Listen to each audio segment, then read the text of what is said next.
দেশে সোনার দাম টানা ঊর্ধ্বমুখী। বৈশ্বিক অর্থনৈতিক ও রাজনৈতিক অস্থিরতার প্রভাবে ২৬ মাসের মধ্যে সোনার দাম দ্বিগুণ হয়েছে। চলতি অক্টোবর মাসে প্রথমবারের মতো সোনার দাম ভরিতে ২ লাখ টাকার সীমানা অতিক্রম করেছে।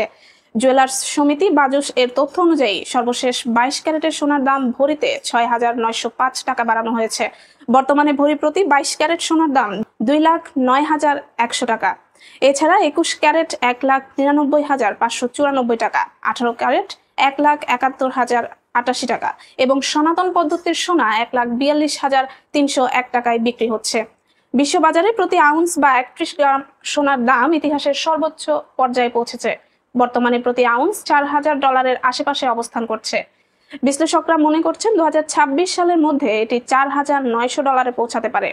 বৈশ্বিক অস্থিরতা, যুক্তরাষ্ট্রে সুদের হারের পরিবর্তনের আশঙ্কা এবং বিভিন্ন দেশের কেন্দ্রীয় ব্যাংকের ধারাবাহিক সোনা ক্রয়ের দাম বৃদ্ধির মূল কারণ হিসেবে কাজ করছে। দেশের বাজারে সোনার দাম বৃদ্ধির বহুমুখী প্রভাব পড়েছে।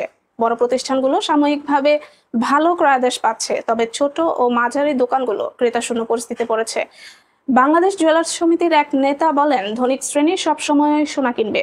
তুলনামূলক কম আয়ের মানুষের জন্য ১৮ ক্যারেটের অলংকারের চাহিদা বাড়ছে, যেখানে ৭৫% কাঠি সোনা থাকে।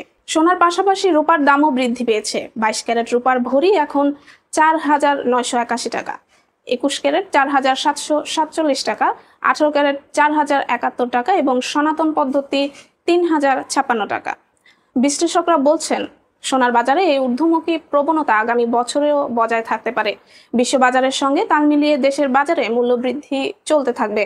ক্রেতাদের জন্য এখন সোনার অলংকার সংরক্ষণই নিরাপদ বিনিয়োগ হিসেবে বিবেচিত হচ্ছে।